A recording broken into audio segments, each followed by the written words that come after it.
Hey everyone, welcome back to our channel Finup with Chinup. So आज हम बात करने वाले हैं मार्केट कैपिटलाइजेशन के बारे में, जिसको हम शॉर्ट फॉर्म में बोलते हैं मार्केट कैप। राइट, आपने बहुत बार सुना होगा लार्ज कैप कंपनी में लो रिस्क होता है, स्मॉल कैप में हाई रिस्क होता है, mid cap is a safer bet to play. ऐसे बहुत सारे स्टेटमेंट आपने सुना होगा, राइट। तो इसके बारे में बहुत डिटेल में डिस्कस करने वाला है आज के वीडियो में। ये small cap, large cap, mid cap का कैटेगराइजेशन कैसे किया जाता है, क्या पैरामीटर्स होते हैं, एंड इस पे आपने ये भी देखा होगा कि lot of time HDFC small cap index या Axis blue chip large cap funds, तो बहुत सारे लोगों को ये डाउट होता है कि ये कैसे डिसाइड करते हैं कौन सा म्यूचुअल फंड, कौन सा लार्ज कैप क्या होता है, मतलब उनको ये समझ नहीं आता। So for that I thought कि let's make a video on this today. So let's jump into this market capitalization first and then will see the different caps. Okay, so मैं स्क्रीन शेयर करता हूँ। I hope you guys can see my screen. मैंने एक Google sheet बना रखा है, उसमें मैंने इस पे मैं कैलकुलेशन करके आपको दिखाऊंगा। उसके पहले let's quickly jump into different companies. जैसे कि कोई कंपनी उठाते हैं, इन्फोसिस उठाते हैं, राइट। ओके, इन्फोसिस का मैं टिकर पे खोला हूँ, यहाँ आपको दिख रहा होगा इसका मार्केट कैपिटलाइजेशन इज समथिंग, जो भी वैल्यू दिख रहा है 6.02 लाख करोड़। इसका मतलब क्या होता है? इसका मतलब ये होता है कि अगर किसी को इन्फोसिस खरीदना है तो उसको ये अमाउंट पे करना पड़ेगा। ओके, दैट मीन इतना अमाउंट 6.02 लाख करोड़ में ये पूरा कंपनी को खरीदा जा सकता है। ये इसका लिटरल मीनिंग होता है। एक्चुअल क्या होता है? Market capitalisation is the product of number of shares into the current share price, right. तो नंबर ऑफ शेयर्स कितना आपको दिख रहा है? 415.04 करोड़, राइट। ये इतना number of, total number of shares है, आउटस्टैंडिंग शेयर्स कंपनी का है। एंड जो टोटल आई मीन जो करंट CMP है, CMP मतलब क्या होता है? Current market price. उसको अभी जो मार्केट चल रहा है जिस प्राइस पे इसका स्टॉक का वैल्यू वो है 1452.30, ठीक है। तो अगर मैं ये दोनों को मल्टीप्लाई करूंगा तो हमें आइडियली मार्केट कैप मिलना चाहिए, राइट। देखो मैंने ये वैल्यू लिस्ट डाउन किया है इन्फोसिस के लिए 415.04 या इन करोड़ वैल्यू है, और CMP है 1452.30, जिसपे कि मार्केट एंड किया था लास्ट फ्राइडे को। इसको हम मल्टीप्लाई करेंगे। देखो एक्सेल शीट पे क्विकली मल्टीप्लाई करते हैं। तो this value into this value will give us, देखो समथिंग 6.02 लाख करोड़ का मार्केट कैप आ रहा है, राइट। आप देखोगे तो ये ऑलमोस्ट मैच कर रहा होगा। थोड़ा डिफरेंस ले क्योंकि आगे भी करोड़ में एग्जैक्ट नहीं है ना, तो ये वैल्यू हमने अप्रोक्सीमेट लिया है, इसलिए लगभग सिमिलर वैल्यू आ रहा है। This is the market capitalization. तो I hope this is clear कि हम कैसे मार्केट कैपिटलाइजेशन निकालते हैं। ओके, बहुत लोगों को ये भी डाउट होता है कि स्टॉक प्राइस देख के समझते हैं कि वो महंगा है कि सस्ता है। फॉर एग्जाम्पल एक एनालॉजी में देता हूँ। जैसे एक शेयर है इन्फोसिस का, भी हमने देखा, इन्फोसिस का शेयर का प्राइस है 1452। ओके, इसी सेगमेंट में IT सेक्टर में एक और शेयर्स लेते हैं, LTTS, जो कि है L&T टेक्नोलॉजी सर्विसेज। उसका भी एक बार मैं ओपन करता हूँ। Yes, this is L&T technology service, LTTS को बोलते हैं। इसका स्टॉक प्राइस है 4801.9। आप लोगों के लिए कोई क्वेश्चन है, कौन सा शेयर ज़्यादा महंगा है? मतलब वैल्यूएशन टर्म में कौन सा महंगा है? तो आपको शेयर का प्राइस देख के तो लग रहा होगा इन्फोसिस का 1400 रुपये के अराउंड ही है, एंड LTTS का 4800 के अराउंड है, तो LTTS महंगा होगा।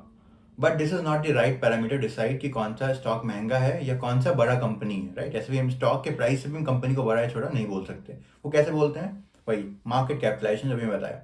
तो एक बार LTTS का एग्जांपल लेते हैं। उसका करंट मार्केट प्राइस चल रहा है 4801, जो कि मैंने यहाँ पे लिस्ट डाउन किया है, और टोटल नंबर ऑफ शेयर्स कितने? 10.57 करोड़। ओके, तो मैं 10.57 करोड़ को मल्टीप्लाई करूंगा CMP से, मैंने बोला मार्केट कैपिटलाइजेशन निकलेगा।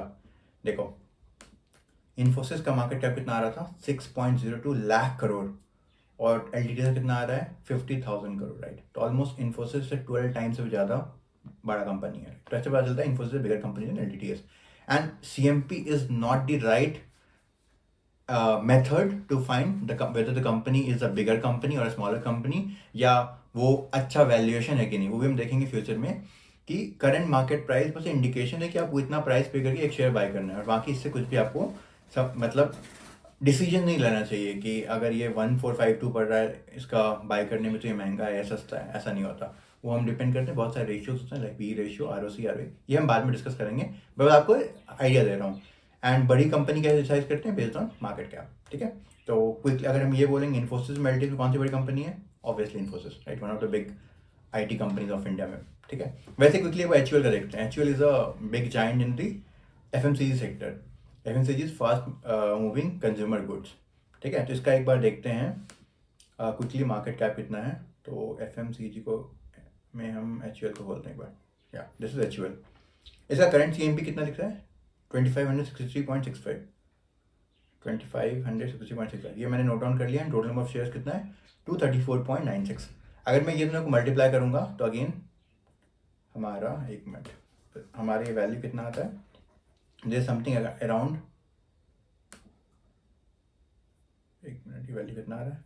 इतना आ रहा है 6.0235, जो भी है ना, मल्टीप्लाई करके अराउंड इतना नंबर हमारा इसका भी मार्केट कैप आ रहा है, राइट। तो दिस हाउ वी डिसाइड। अब इंडिया का सबसे बड़ा कंपनी रिलायंस है, हम कैसे बोलते हैं? Based on market cap. एक बार वो भी क्विकली देखते हैं, आपको दिखाते हैं आपको कि इंडिया के टॉप सबसे बड़े कंपनीज का लिस्ट क्या गया है।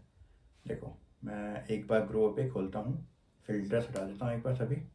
क्या सबसे बड़ा कंपनी इंडिया का as usual that is Reliance. उसका मार्केट कैप देखो कितना है?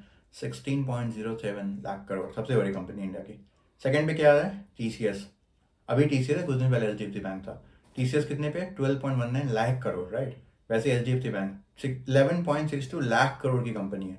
वैसे आप चलते जाओगे बेस्ड ऑन मार्केट कैप, अभी ग्रो पे दिखा रहा है टोटल नंबर ऑफ 4301 स्टॉक्स है, जिसका यहाँ पे लिस्ट है, जो कि स्टॉक मार्केट में लिस्टेड है एनएससी एंड बीएससी पे। Most of them are listed on both the exchanges. आप देख सकते हो यहाँ पे मार्केट कैपिटलाइजेशन के डिसेंडिंग ऑर्डर में है ऐसा, ठीक है।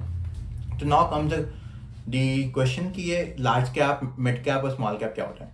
तो पहले तो ये पैरामीटर था कि अगर कोई भी कंपनी 20,000 करोड़ के मार्केट कैप से ज़्यादा बड़ा है तो वो लार्ज कैप बोला जाता था। I mean this something I am talking about 6 year back और 7 ईयर बैक। तो ये पैरामीटर सेट था कि अगर 20,000 करोड़ से ऊपर की कंपनी है तो वो लार्ज कैप कंपनी होता था। एंड 5,000 से 20,000 के बीच में होता था तो मिड कैप होता था, और 5,000 से स्मॉल होता था तो स्मॉल कैप होता था। बट इसमें बहुत वेरिएशन होने लगा धीरे धीरे। आई मीन जीडीपी इंडिया का बढ़ने लगा, कंपनी का भी ग्रोथ रेट बढ़ने लगा, तो there was lot of discrepancy on this, because जितने म्यूचुअल फंड्स होते हैं उसको अकॉर्डिंगली डिसाइड करना होता है कौन से फंड में वो पैसा लगा रहे हैं। तो सेबी ने 2017 में एक रूल लाया कि जो टॉप 100 कंपनी होगा इंडिया का based on this market cap, उसको लार्ज कैप कंसिडर किया जाएगा। जो 101th कंपनी होगा, 101 से लेकर 258 तक, उसको हम बोलेंगे मिड कैप कंपनी। और जो 251 से बाद जो भी कंपनी होगा उसको हम बोलेंगे स्मॉल कैप कंपनी, ठीक है। तो ऐसे कैटेगराइजेशन किया गया स्मॉल कैप, लार्ज कैप और मिड कैप का। तो एक बार हम क्विकली चेक भी करते हैं। देखो यहाँ पे अगर हम ये जो अलग अलग इंडेक्सेस यहाँ पे दिया हुआ है, इसमें अगर मैं फिल्टर लगाता हूँ निफ्टी 50 का, तो निफ्टी 50 मैंने कैटेगरी सभी सेलेक्ट किया, ऑल द सेक्टर्स के बारे में आगे बात करेंगे वीडियोज़ में। अभी मैं सभी सेक्टर का देख रहा हूँ निफ्टी 50 में। देखो 50 कंपनीज आएगा based on the market cap. Top से Reliance, TCS, HDFC bank, ICICI bank, Infosys, HUL, Bharti Airtel, ITC, SBI, Bajaj finance, ये सब सभी बड़ी कंपनीज है निफ्टी के, राइट। वैसे ही निफ्टी 50 के बाद है निफ्टी नेक्स्ट 50। नेक्स्ट 50 क्या है? 51 से 100 तक की कंपनी, ये भी लार्ज कैप कंपनी होता है। देखो एक बार क्विकली इसको भी चेक कर लेते हैं। नेक्स्ट 50 भी 100 का पार्ट है, तो ये this is also large cap. Avenue Super Mart, इसका नाम है D Mart, DLF, HDFC Life, SBI Life, Siemens, Pidilite, these all the company also belong to the large cap, ठीक है। Next is mid cap. Mid cap मैंने बताया 101 से लेके 258 तक होता है। बट यहाँ पे जो आपको दिख रहा है यहाँ पे, आई मीन ग्रो के पैरामीटर्स पे, तो निफ्टी मिड कैप 100, का मतलब क्या हुआ? 101 से लेके 200 वाले कंपनी को यहाँ पे कंसिडर किया जा रहा है मिड कैप में, ठीक है। तो आप देखते हैं कुछ कंपनीज का लिस्ट क्या क्या आता है मिड कैप में। अडानी पावर है, LTI माइंट्री है, भारत इलेक्ट्रिकल्स है, वरुण बेवरेज है। वरुण बेवरेज बेसिकली जो पेप्सी है ना इंडिया में, तो उसका फ्रेंचाइजी लेके रखा है वरुण बेवरेज, ओके। वैसे ट्रेंड है, चोलामंगलम इन्वेस्ट है, तो ये सब बिलोंग करते हैं मिड कैप कंपनी में। वैसे ही स्मॉल कैप कंपनी में भी होता है। यहाँ पे आपको लिस्ट नहीं दिख रहा, बट आप फिल्टर लगा सकते हो। बट देखो ये के भी पैरामीटर में जो मैं पहले बता रहा था, स्मॉल कैप का देखो पैरामीटर पहले ये सेट था, मैं इसको चेंज भी कर सकता हूँ। स्मॉल कैप में मैंने फिल्टर लगाया है एंड 0 से लेके 5,000 करोड़ के बीच का है। मैं इसको चेंज भी कर सकता हूँ। आपको देखो कुछ कंपनीज का नाम दिखेगा यहाँ पे।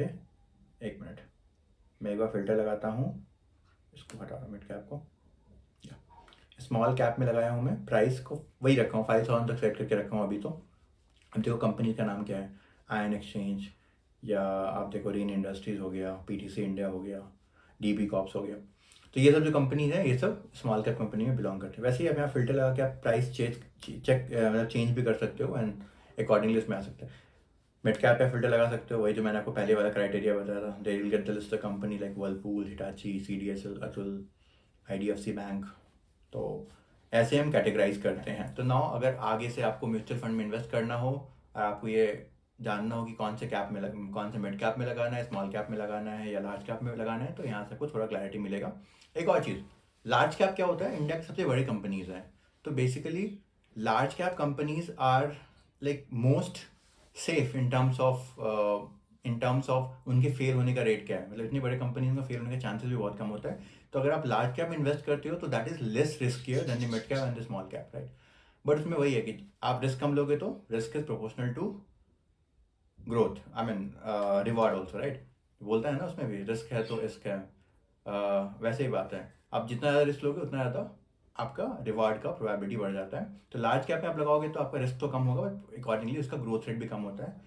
फिर मिड कैप में क्या होता है, वहाँ पे थोड़ा रिस्की होता है, थोड़ा ज़्यादा रिस्की होता है as compare to large cap, but वहाँ पे ग्रोथ रेट भी ज़्यादा अच्छा होता है। फिर स्मॉल कैप में तो हाईली हाईली रिस्की होता है, हाईली रिवॉर्ड भी होता है। मतलब अगर कुछ भी बैड न्यूज़ आता है मार्केट में, सबसे पहले स्मॉल कैप गिरते हैं, मतलब स्मॉल कैप 10-20% भी दिन के गिर जाते हैं, बट वैसे ही ग्रोथ भी होता है। जैसे बुल रन आता है सबसे पहले स्मॉल कैप बहुत जल्दी से भागता है। तो अकॉर्डिंगली आप डिसाइड कर सकते हो, आप अलग अलग म्यूचुअल फंड में बेस्ड ऑन दीज पैरामीटर्स आप इन्वेस्ट कर सकते हो। एक और पैरामीटर होता है वोलेटिलिटी। वो क्या होता है कि ये जो मैं बताया कितना जल्दी प्राइस चेंज हो रहा है। तो वोलेटिलिटी फैक्टर्स में हम देखेंगे कि जितने भी लार्ज कैप कंपनीज होते हैं उसका वोलेटिलिटी सबसे मतलब कम होता है, मिड कैप का थोड़ा ज़्यादा होता है एंड स्मॉल कैप का सबसे ज़्यादा वोलेटिलिटी होता है, बिकॉज वो जल्दी जल्दी प्राइस चेंज होता है। वोलेटिलिटी मतलब कितना जल्दी प्राइस चेंज हो रहा है उसको बोलते हैं वोलेटाइल, राइट। एक और फैक्टर होता है लिक्विडिटी बोलते हैं। लिक्विडिटी क्या होता है, कितना आराम से आप वो शेयर्स को बाय एंड सेल कर सकते हो, कितना फ्रिक्वेंटली और कितना ऑफन आप कर सकते हो, मतलब प्राइस कितने बायर्स एंड सेलर अवेलेबल हैं, राइट। तो इसमें लिक्विडिटी में लार्ज कैप में सबसे ज़्यादा लिक्विडिटी होता है क्योंकि most number of buyer and sellers होते हैं, बिकॉज ज़्यादा लोग होल्ड करते हैं लार्ज कैप को। Then comes the mid cap and then comes the small cap. तो कौन से फंड में आपको इन्वेस्ट करना है ये आपका डिसीजन होगा। It was just the information that I was giving. I hope you find this information helpful. So we'll come up with the new video series of different type of sectors in India and well about Nifty, and उसमें हम सभी sector के बारे में detail में बात करने वाले हैं आगे वाले वीडियोस में। So stay tuned. Thanks everyone for watching. Bye bye.